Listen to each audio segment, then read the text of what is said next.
नमस्कार सभी विद्यार्थियों। आज की क्लास हमारी बहुत ही महत्वपूर्ण होने वाली है क्योंकि आज की क्लास में BA second semester political science के बच्चों टॉप में 100 क्वेश्चन की श्रृंखला लेके आ चुका हूँ। इसमें से काफ़ी क्वेश्चन आपको अपने एग्जाम में देखने को मिलेंगे। वैसे तो बच्चों में जो है मैंने पॉलिटिकल साइंस की सभी चैप्टर्स क्लासें कंप्लीट करा दी हैं। यदि आपने नहीं देखा है तो आप जाकर के वीडियो के डिस्क्रिप्शन में मैंने लिंक दे दिया है। आप जाकर के इसकी सारी की सारी चैप्टर्स क्लासें आप देख सकते हैं बच्चों। मैंने जो है लिखित प्लस एमसीक्यू दोनों क्लासें एक साथ में करा दी हैं। टोटल 8 आपके चैप्टर हैं, 8 आपकी यूनिट हैं। आप चाहे तो एक ही दिन में मतलब जो है 2 घंटे के अंदर आप पूरा का पूरा सिलेबस आप कंप्लीट कर सकते हो। हमारी क्लास प्रत्येक बच्चों जो है 15 से 20 ही मिनट की है, तो आप 2 घंटे में आप इसका पूरा का पूरा सिलेबस जो है आसानी से कवर कर सकते हो। आज की क्लास में बच्चों हम 100 क्वेश्चन का एक पेपर हम सोल्व करवा रहे हैं। इसमें से काफ़ी क्वेश्चन आपको अपने एग्जाम में देखने को मिलेंगे। बहुत सारे विश्वविद्यालय आपका एमसीक्यू का पेपर कराती है, जैसे कि बीओ झांसी आपका हो गया, कानपुर विश्वविद्यालय, एमजीपी और बरेली विश्वविद्यालय, राजा महेंद्र प्रताप सिंह। इस बार तो अवध विश्वविद्यालय भी आपका एमसीक्यू पेपर कराएगा, तो सबके लिए बहुत ही महत्वपूर्ण बच्चों हमारी क्लास रहेगी। ठीक है, पेपर बच्चों इसी प्रकार आएगा, कोई भी चेंजेस नहीं रहेगा। 75 नंबर का आपका पेपर रहेगा। 2 घंटा आपका समय दिया जाएगा। कुछ यूनिवर्सिटी में जो कि 1.5 घंटा समय दिया जाता है, जैसे कि कानपुर विश्वविद्यालय में। ठीक है, पेपर आपका पॉलिटिकल साइंस का है। पेपर का नेम आपको मिलाना है, इसमें आपको पढ़ना है political theory and concept. Paper का आपका नेम है, पेपर का आपका टाइटल है।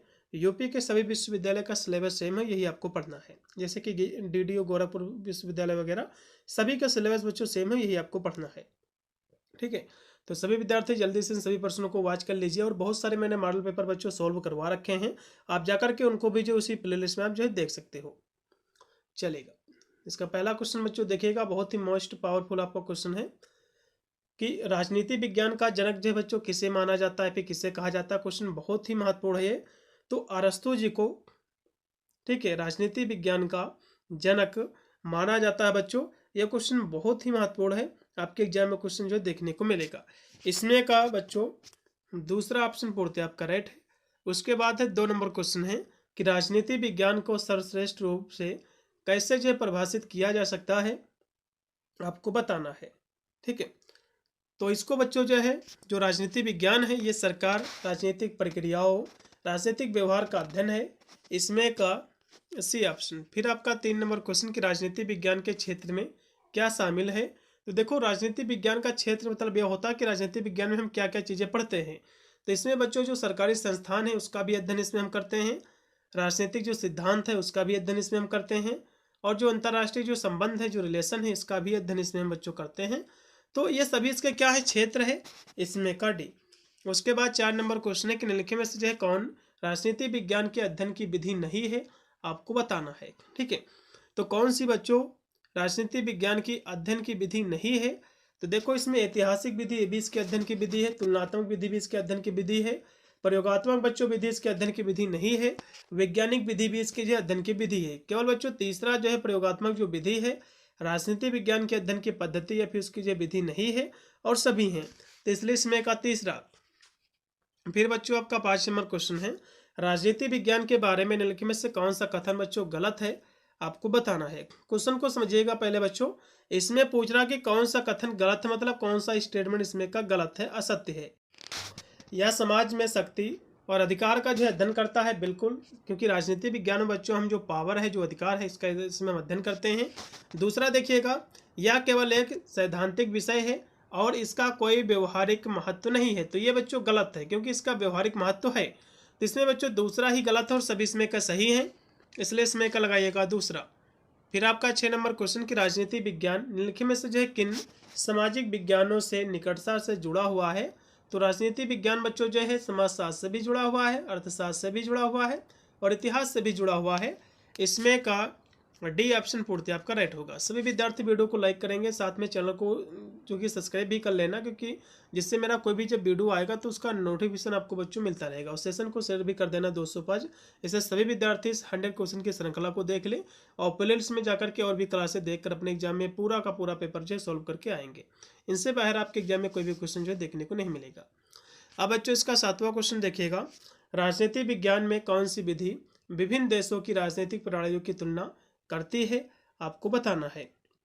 तो कौन सी विधि करती बच्चों, तो तुलनात्मक विधि करती है।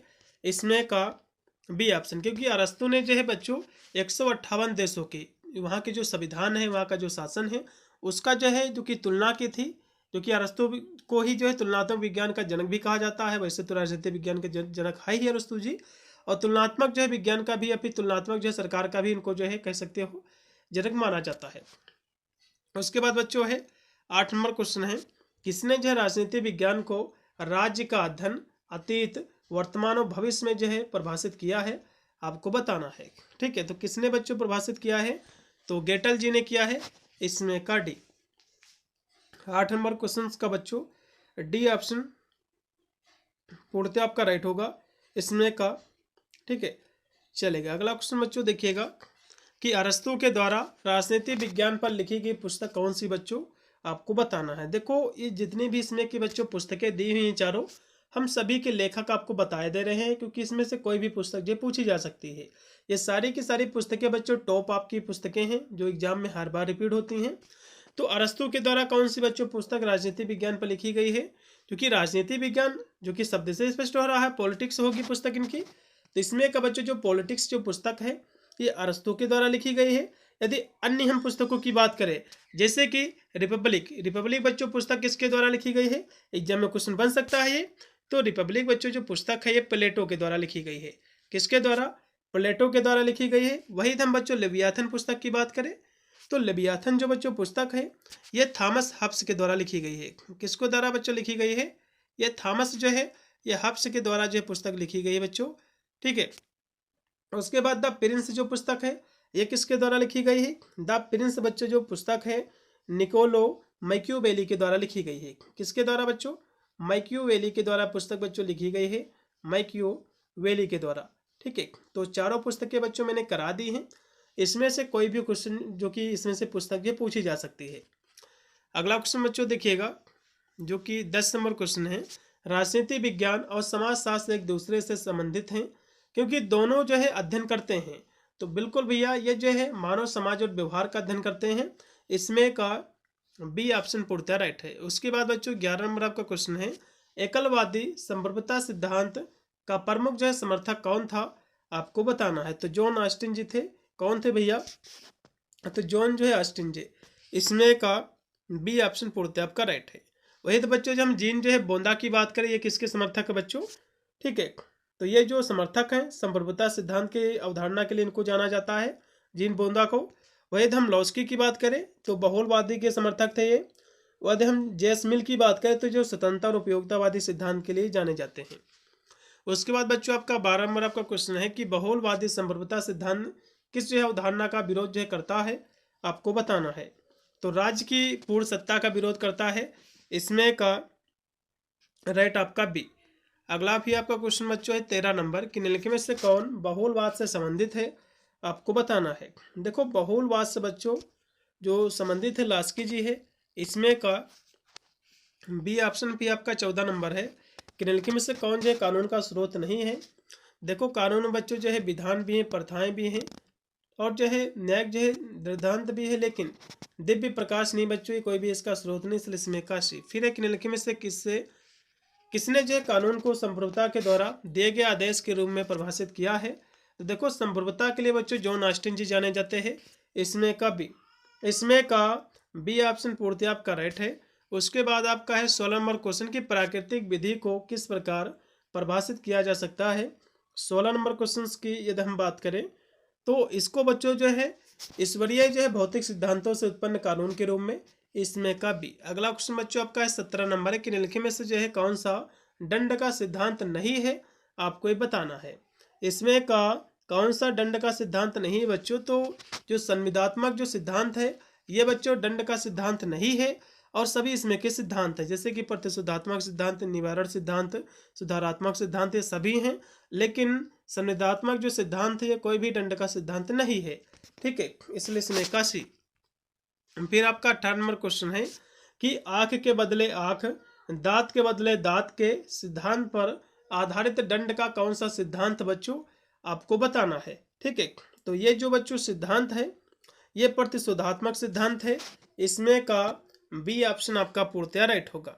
ठीक है, मतलब जो है जब कोई भी व्यक्ति जो जैसा कृत्य करता है, जो जैसा अपराध करता है, ठीक उसी प्रकार उसको ऐसा ही अपराध उसके साथ भी होना चाहिए।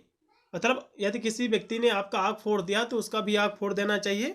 तो ऐसा जो दंड दिया जाता है किस सिद्धांत के अंतर्गत बच्चों आता है?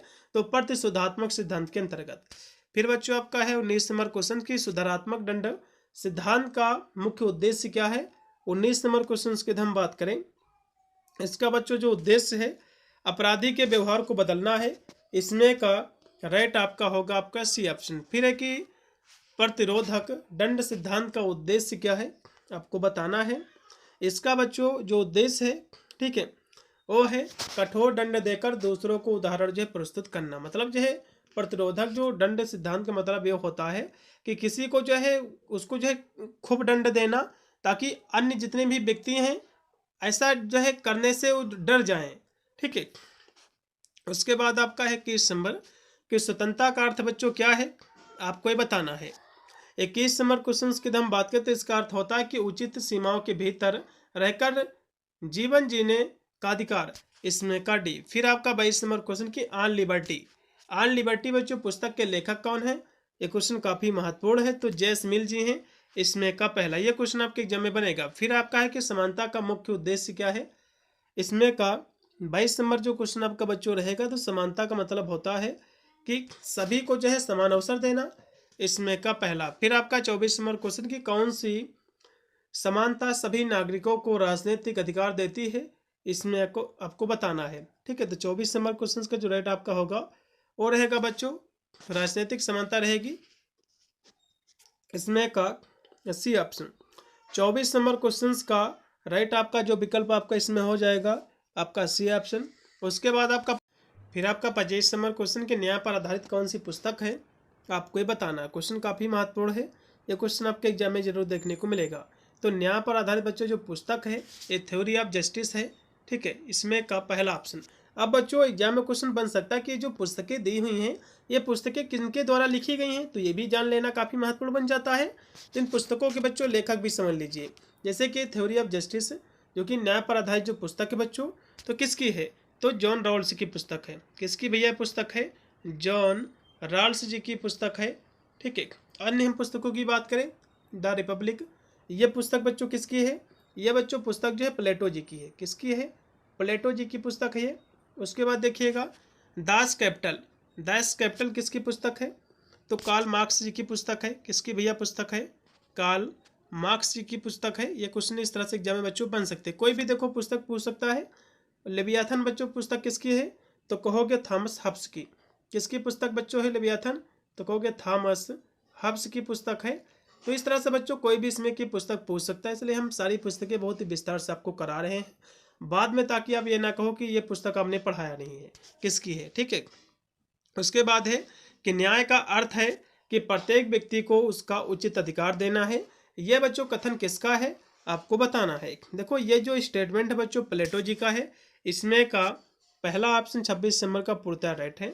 फिर आपका 27 नंबर क्वेश्चन की राजनीति विज्ञान में सत्ता का क्या अर्थ होता है आपको बताना है। तो सत्ता का बच्चों जो अर्थ होता है वो होता है कि दूसरों को प्रभावित करने की क्षमता, बिल्कुल। इसमें का पहला है। फिर आपका 28 नंबर क्वेश्चन की वैधता की अवधारणा किस विचारक से जुड़ी है आपको बताना है। देखो वैधता की जो अवधारणा है बच्चों ये जुड़ी हुई है मैक्स वेबर से। इसमें का पहला क्योंकि बच्चों मैक्स वेबर ने जो कि वैधता के सिद्धांत को समझाया है, और उन्होंने बच्चों जो वैधता के 3 जो प्रमुख आधार भी बताए हैं।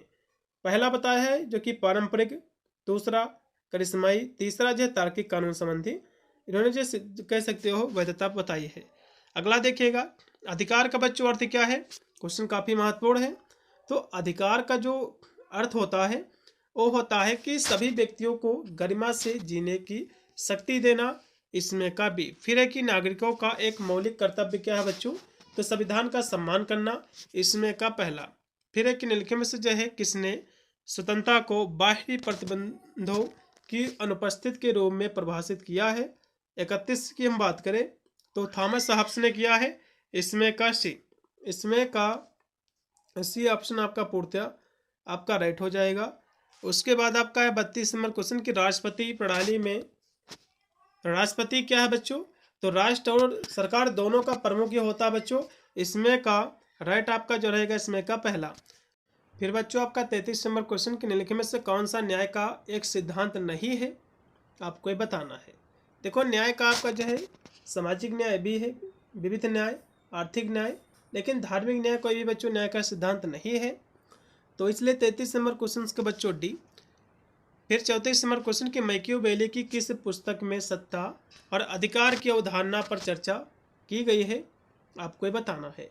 ठीक है, तो 34 नंबर क्वेश्चन की हम बच्चों बात करें तो मैकियावेली की किस पुस्तक में सत्ता और अधिकार की जो है अवधारणा दी गई है बच्चों, तो इनकी पुस्तक बच्चों द प्रिंस जो है इसमें दी गई है, क्योंकि ये जो पुस्तक है मैकियावेली के द्वारा ही लिखी गई है। ठीक है, अन्य जो पुस्तकें हैं बच्चों जैसे कि लेवियाथन जो पुस्तक है, अभी मैंने आपको बताया था कि ये पुस्तक बच्चों जो कि थॉमस हब्स की पुस्तक है। किसकी है? थॉमस हब्स की पुस्तक है। उसके बाद देखिएगा बच्चों कि पॉलिटिक्स पुस्तक बच्चों अरस्तू जी की है, सभी को पता होगा ये पुस्तक बच्चों अरस्तू जी की है। ठीक है, उसके बाद बच्चों है रिपब्लिक जो पुस्तक किसकी है, तो कहोगे प्लेटो की है। ये पुस्तक बच्चों प्लेटो की है। तो इन सभी पुस्तकों को आपको याद रखना है। फिर है कि संविधान को सबसे अच्छी तरह से परिभाषित करता है, तो कौन इसमें की परिभाषा इसको परिभाषित करता है बच्चों, आपको ये बताना है। तो कहोगे राज्य के मौलिक सिद्धांतों को निर्धारित करने वाला एक दस्तावेज, बिल्कुल इसमें का बी। 35 का बी है। फिर 36 नंबर क्वेश्चन है कि भारतीय संविधान के जनक कौन माने जाते हैं, तो अंबेडकर जी माने जाते हैं, इसमें का सी है। फिर संवैधानिकवाद मुख्य रूप से किस पर केंद्रित होती है, आपको बताना है। तो सरकार की शक्तियों को सीमित करना इस पर केंद्रित होती है, इसमें का सी ऑप्शन।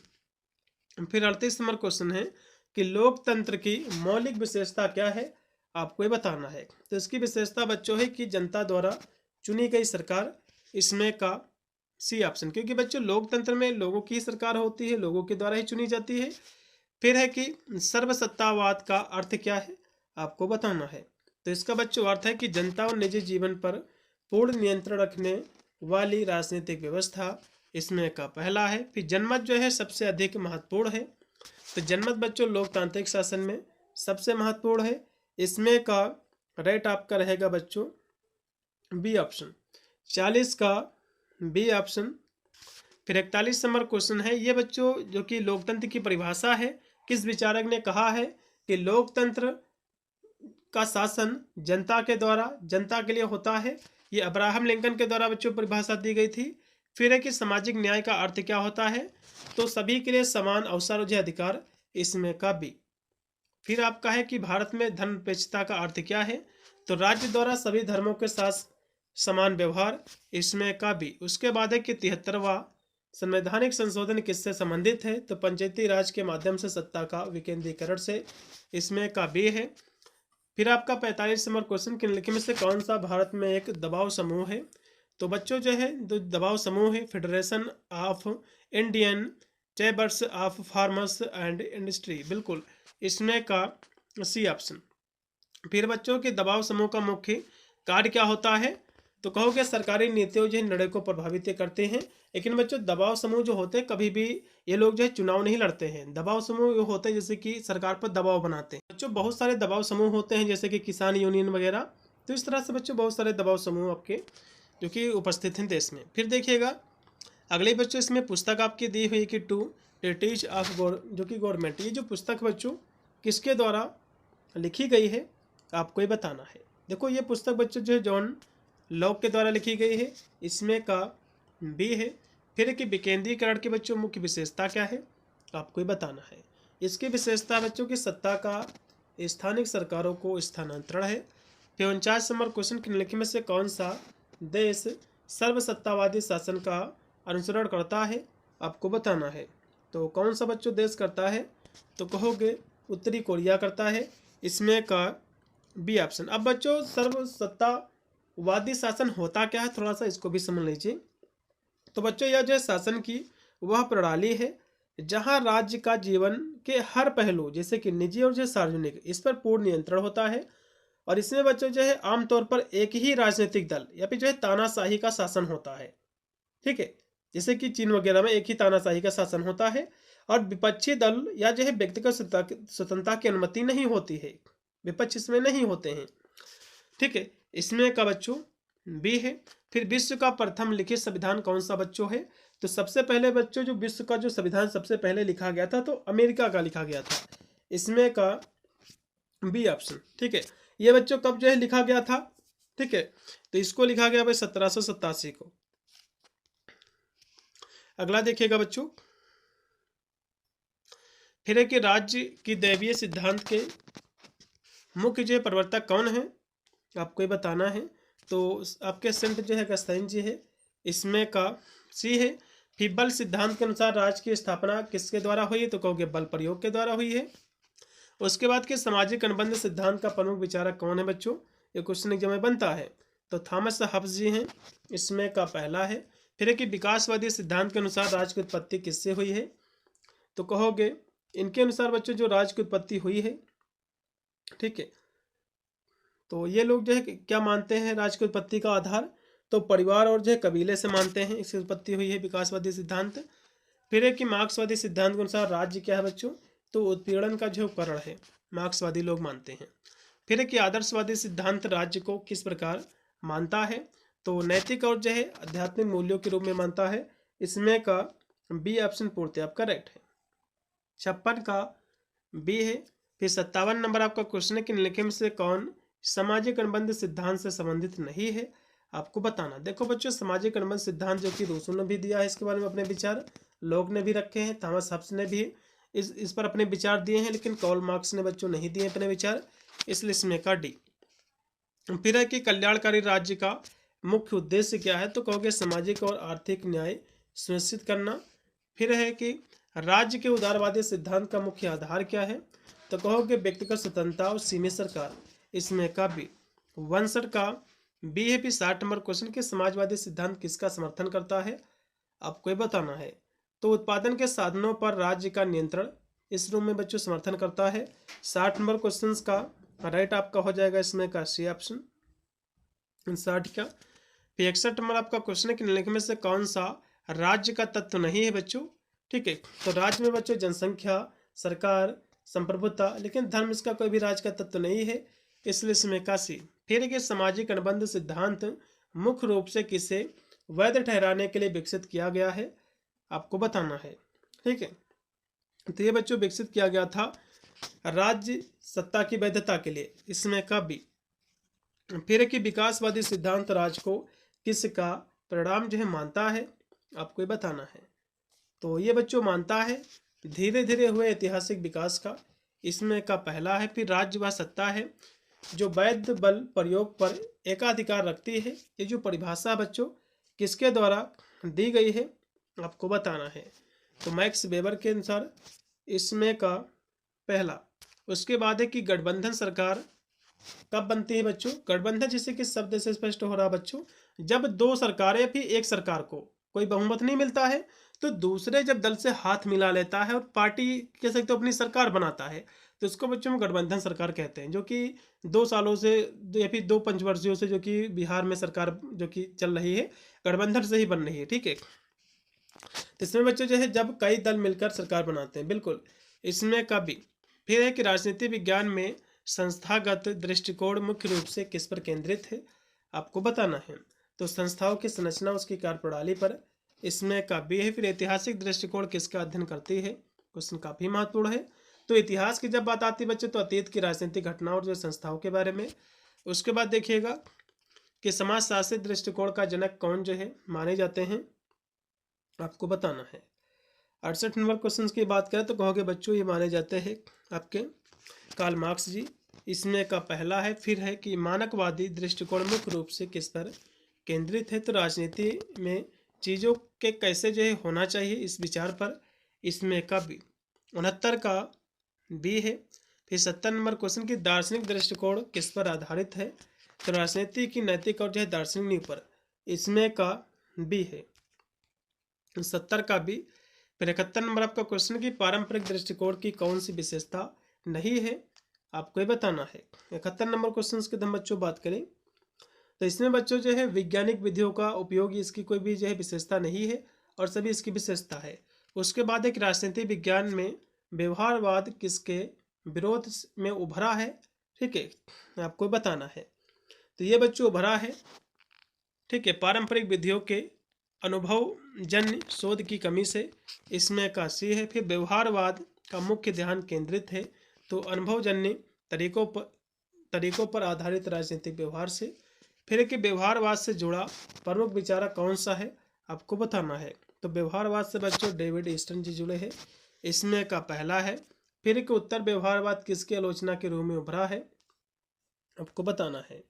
तो ये बच्चों जो उभरा है व्यवहारवाद के रूप में, इसकी आलोचना से, इसमें का सी है।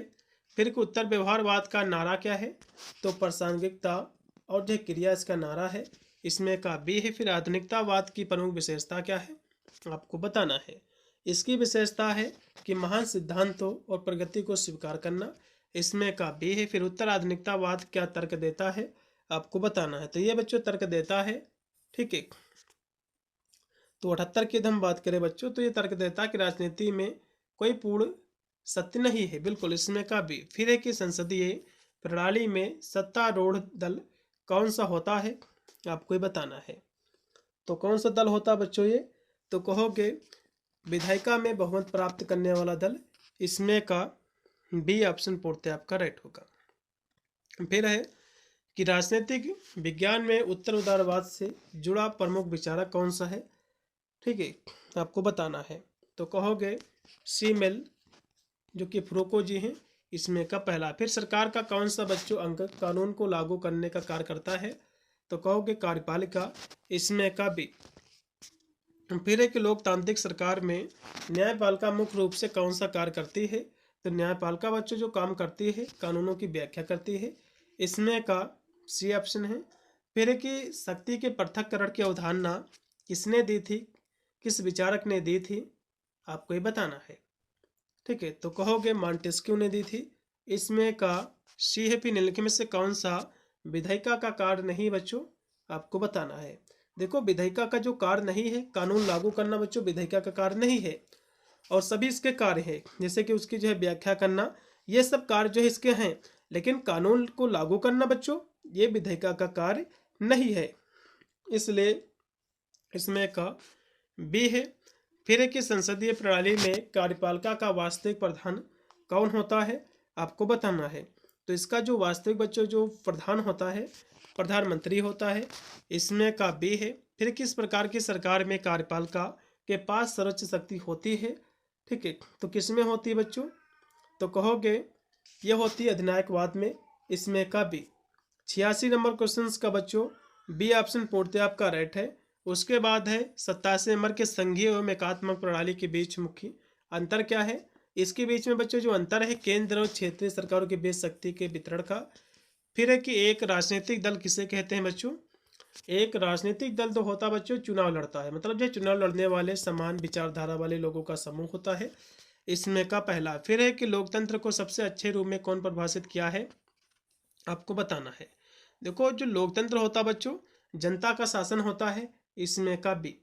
फिर है कि अधिनायकवाद क्या दर्शाता है, आपको ये बताना है। 90 नंबर क्वेश्चन, तो ये दर्शाता बच्चे एक ऐसी प्रणाली जहां राज्य सार्वजनिक और निजी जीवन पर पूर्ण नियंत्रण रखता है, इसमें का पहला। फिर है कि जनमत कैसे जो है बनता है बच्चों, तो मीडिया, शिक्षा, राजनीतिक नेता और जो है चर्चाओं के माध्यम से, बिल्कुल, इसमें का पहला। फिर है कि सामाजिक न्याय का मुख्य उद्देश्य क्या है, 92 की बात करें, इसका बच्चों जो उद्देश्य है, ठीक है, वो है कि समाज में अभी समाज के सभी वर्गों को समानता न्याय प्रदान करना, इसमें का पहला। फिर धर्मनिरपेक्षता का अर्थ क्या है, ये भी क्वेश्चन काफी महत्वपूर्ण है बच्चों, ठीक है।